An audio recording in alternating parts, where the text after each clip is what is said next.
അധ്യാപകർ തമ്മിലുള്ള തമ്മിൽത്തല്ല് രൂക്ഷമായതോടെ Pala Anthinad government UP. സ്കൂളിലെ അധ്യാപകർക്ക് കൂട്ട സ്ഥലം മാറ്റം. അച്ചടക്ക നടപടികളുടെ ഭാഗമായി 7 അധ്യാപകരെയാണ് സ്ഥലം മാറ്റിയത്. അധ്യാപകരും രക്ഷിതാക്കളും വിദ്യാർത്ഥിയും പ്രഥമ അധ്യാപികയും നൽകിയ പരാതികളുടെ അടിസ്ഥാനത്തിൽ നടത്തിയ അന്വേഷണത്തെ തുടർന്നാണ് ശിക്ഷാ നടപടി. ഹെഡ് മിസ്ട്രസ് ഒഴികെ പരാതി നൽകിയവരും ആരോപണ വിധേയരുമടക്കം 7 പേരെയും സ്ഥലം മാറ്റി. സ്കൂളിന്റെ പ്രവർത്തനം സംബന്ധിച്ച് അധ്യാപകർക്കെതിരെയും നിരവധി പരാതികൾ ജില്ലാ വിദ്യാഭ്യാസ ഓഫീസർക്ക് ലഭിച്ചിരുന്നു. ഉപജില്ലാ വിദ്യാഭ്യാസ ഓഫീസർ നടത്തിയ പരിശോധനയിൽ പരാതികളിൽ കഴമ്പുണ്ടെന്ന് കണ്ടെത്തിയിരുന്നു. അധ്യാപകർ കുട്ടികളുടെ സാന്നിധ്യത്തിൽ പരസ്പരം വഴക്കിടുന്നതായും വാക്കുതർക്കങ്ങളിൽ ഏർപ്പെടുന്നതായും തെളിഞ്ഞു. അധ്യാപകർ പരസ്പര സഹകരണമില്ലാതെ മത്സരബുദ്ധിയോടെ പ്രവർത്തിക്കുന്നതായും ഇത് അക്കാദമിക് പ്രവർത്തനങ്ങളെ ബാധിക്കുന്നതായും ഉപജില്ലാ വിദ്യാഭ്യാസ ഓഫീസർ കണ്ടെത്തി. പ്രധാന അധ്യാപകന്റെ വാക്കുകൾക്ക് വില നൽകാതെയായിരുന്നു ഏതാനും അധ്യാപകരുടെ പെരുമാറ്റം.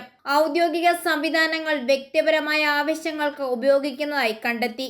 അധ്യാപകർ തമ്മിലുള്ള വഴക്കുകൾ സ്കൂളിന്റെ സുഗമമായ പ്രവർത്തനത്തെ ബാധിക്കുന്ന നിലയിലേക്ക് എത്തുകയായിരുന്നു. പ്രഥമ അധ്യാപകന്റെ വാക്കുകൾക്ക് ചില അധ്യാപകർ വില നൽകിയിരുന്നില്ല. ഏതാനും അധ്യാപകരും പരാതി നൽകിയിരുന്നു.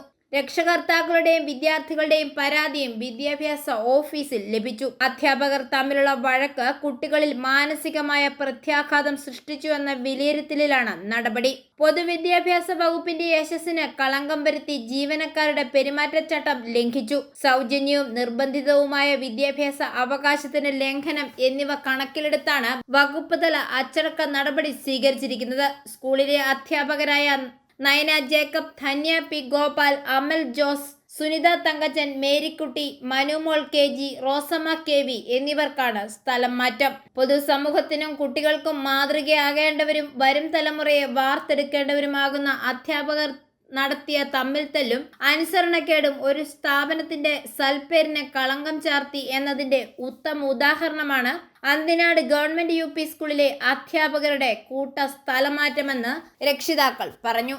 ഐഫോറിയ ന്യൂസ്, പാലാ.